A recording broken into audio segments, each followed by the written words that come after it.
جب بیوی کو بیاہ کر گھر لاؤ تو زندگی بھر شک کرنے یا غصے میں ہاتھ اٹھانے کے بجائے شروع میں ہی صاف اور دو ٹوک بات کر لو۔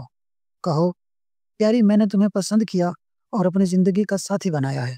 میں تم سے محبت کروں گا، تمہاری عزت کروں گا اور تمہارے جذبات کی قدر کروں گا۔ جتنا رزق تمہارے نصیب میں ہے وہ تمہیں ضرور ملے گا، کیونکہ دینے والی ذات اللہ کی ہے، میں تو صرف ایک ذریعہ ہوں۔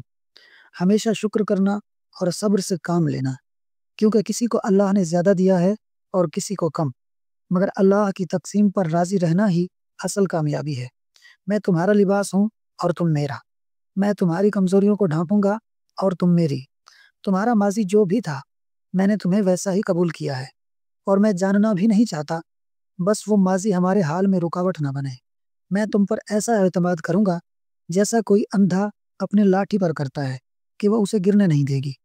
لیکن اگر تمہیں محسوس ہو کہ میرے ساتھ رہنا ممکن نہیں تو مجھ سے بے وفائی مت کرنا، بس صاف اور دو ٹوک کہہ دینا کہ تمہیں میرا ساتھ پسند نہیں۔ میں تمہیں تمہاری عزت کے ساتھ واپس تمہارے گھر چھوڑاؤں گا، جیسے میں تمہیں عزت سے بیاہ کر لایا تھا۔